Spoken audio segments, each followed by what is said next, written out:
بسم الله الرحمن الرحیم. نن به زه تاسو ته د نینې د پخولو چل ښیم. راځئ چې نینې د پخولو چل یې زده کړو. اول به نینې ورېږي دقسې د وږي نه.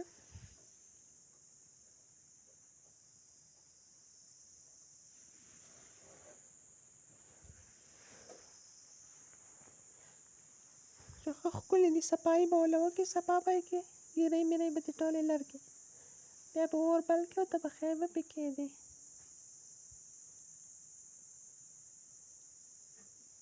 غوړي څه به پرې نه اچوې.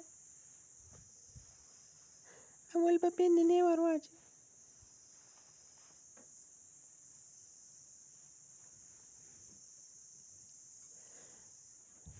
دا به بیا یو ځای ته راغونډې کړې، لړې به یې نه اچوې، یو ځای ته راغونډې کړې.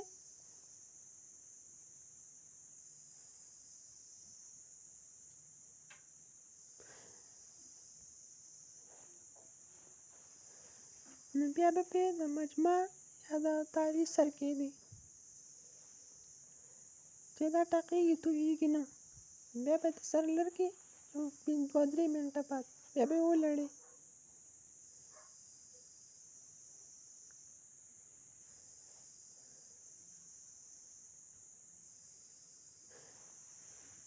ښکلې به یې ولړې چې ټولې یو شانتې پخې شي.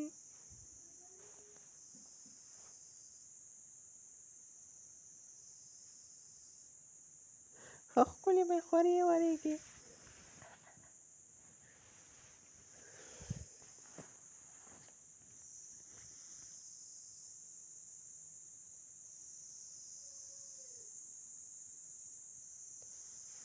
اور به پسې ښه تېز او ښکلی اور به پسې بل کړې.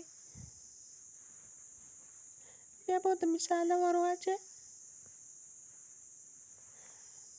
مساله، مالګه به ورته ور واچوې، نمک.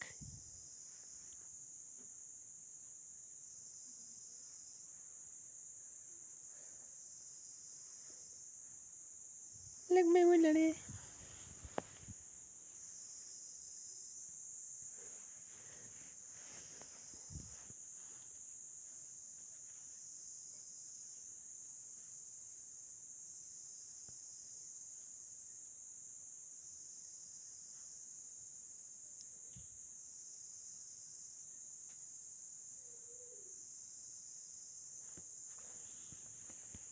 چې ښه سرې شي بیا به ورته غوړي ور واچوې.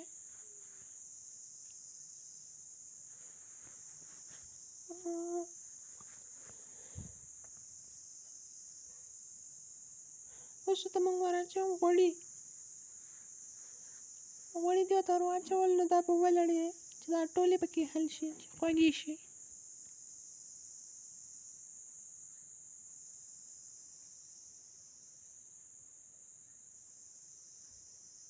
ښه ښکلې به یې ولړې.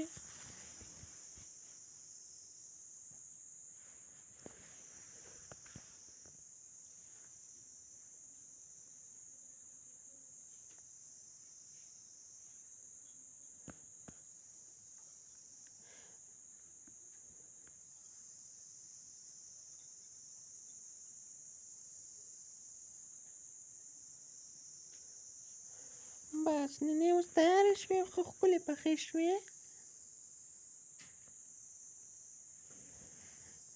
اوس د دې نه بعد یې راغلی او خورئ یې. اوس تیارې شوې.